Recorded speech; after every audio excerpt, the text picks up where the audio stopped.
Hi, I'm Phil Panzer from Ringleader Fine Jewelers, and today's program is going to be about Diamonds 101.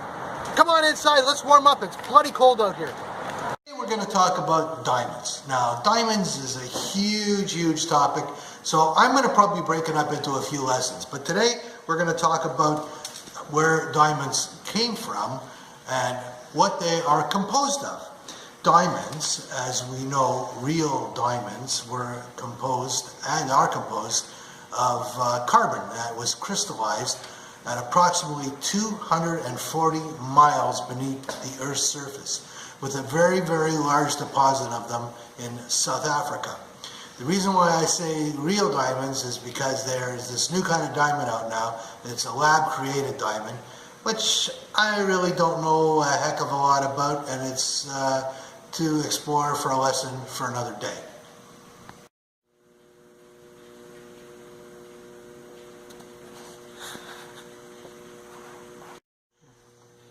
We're also going to talk about today the 4 C's of diamonds. Starting off with carat, which means the size of the diamond, the cut, which is extremely important.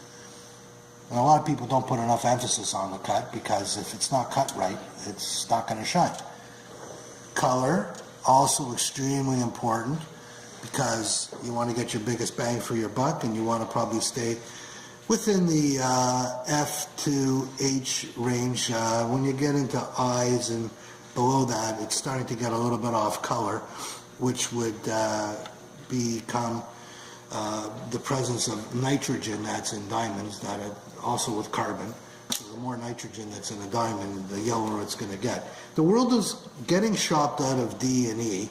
I mean, it is available, but it's just so expensive. It's just crazy ridiculous.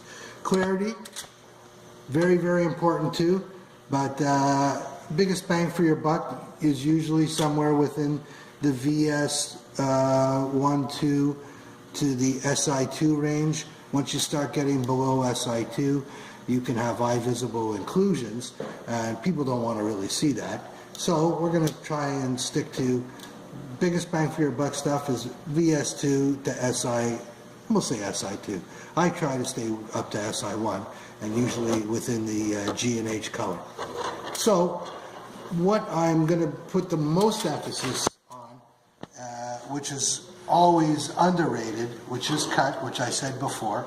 Cut is really important because a diamond, if it's cut well, what happens is the light enters from this, hits on another angle, jumps off there, bounces off there, swirls around, boom, it comes out. And that would create the fire and the brilliance of a diamond. So that is the 4 C's of diamond. I can get into a little bit more, but I don't want to get too scientific, and we'll leave that for another day. As you can see, I'm wearing Andy Warhol today. And you may ask, what the heck does Andy Warhol have to do with jewelry? Well, everything and nothing. Let me tell you a little bit about him first. Andy Warhol was born on August 6th, 1928, and he was born in Pittsburgh, Pennsylvania. He died on February the 22nd, 1987 in New York City Hospital due to complications from a gallbladder operation. So, Andy Warhol, he was a little bit off the wall, this guy. He created some stuff that you wouldn't even believe that he would do pictures of. But first of all, let me just tell you that he survived an attempted assassination on June the 3rd in 1968. This woman, whose name is Valerie Solanas, she was kind of like a wacky feminist kind of chickie, and she had enough of him, and she said, I'm going to go take a gun, I'm going to blow him away. And she shot him in the chest. Now, Andy Warhol survived the gunshot wound that he took to the chest. He was operated on, and they actually massaged his heart to get him up and running again. So, needless to say, the rest of his life he suffered because he was never the same after he had this gunshot wound. he actually had to wear a surgical type of corset for the rest of his life. And don't ask me what a surgical corset is. I'll have to get back to you on that one. But it must have been extremely uncomfortable. The next day, this crazy woman turned herself in, and she said the reason why she shot him was, he's controlling my life and I can't stand it anymore. So she tried to put him away. And anyway, so getting back to the correlation of Andy Warhol and jewelry, there really is not a whole lot of a big correlation other than the fact that I really like Andy Warhol. But Lauren, who's our lovely part-time worker here, who's a social media expert and a retail genius, she is going to help me with the next segment here. Lauren, please hand me the first picture. Thank you. This is a photo of Andy Warhol wearing his jewelry. As you can see, he was a little bit eccentric and not your everyday piece of jewelry that most people would wear, but this is what Andy Warhol liked to wear. Next photo.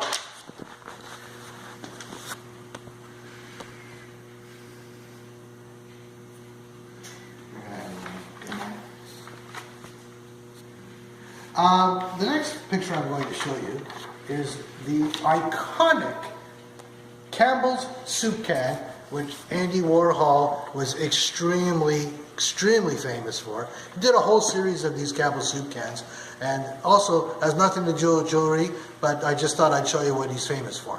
And lastly, my final correlation to Andy Warhol and jewelry is the fact that this guy had some crazy fetish for women's shoes and footwear. So he drew this picture.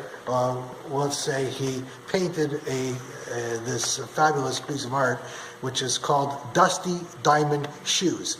And this was his interpretation of diamonds in shoes, which is anything to do with jewelry and nothing to do with jewelry, other than the fact that I really like Andy Warhol, and I don't want to talk about him anymore, and we're going to move on to something else. Lastly, I'm going to talk about the significance of the diamond ring and where you are going to be wearing it. Here we have a lovely diamond ring. Coach Rob will zoom in on it so we see what it looks like. What do you think, Rob? Nice. Fantastic. We don't give Rob enough credit for what he does, but Rob is our IT guy extraordinaire, probably the finest in North America, if not the modern world and the planet Earth. So what happens is that if we think of a diamond as a commitment of sorts, we think of the ring, the shape of it, it's a round circle, kind of like, let's say we took a knot and we tied it around our finger. There's no beginning, there is no end, so it kind of commits and it kind of binds. It's like a binding kind of process. So when we hand a ring over to our potential suitor, as I'm going to do with Lauren, she's not my potential suitor. She's young enough to be my daughter, but for this purpose, she's going to be just putting it on. So she's going to be putting on her left hand ring finger, which is the fourth finger on the left hand, including the thumb.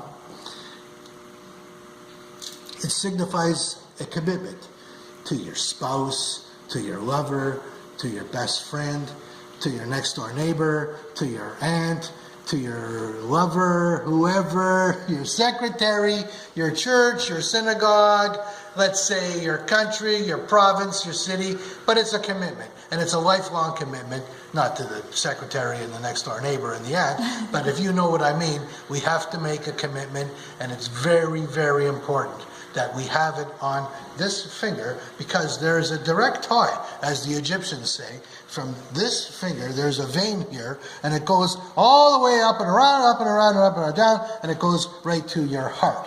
And you feel it as soon as you're wearing it, right? Yep. You can feel it, right? You feel that warmth, that kind of, oh, it's kind of fuzzy, oh my God, somebody loves me, look, they got me a ring. It's a beautiful thing.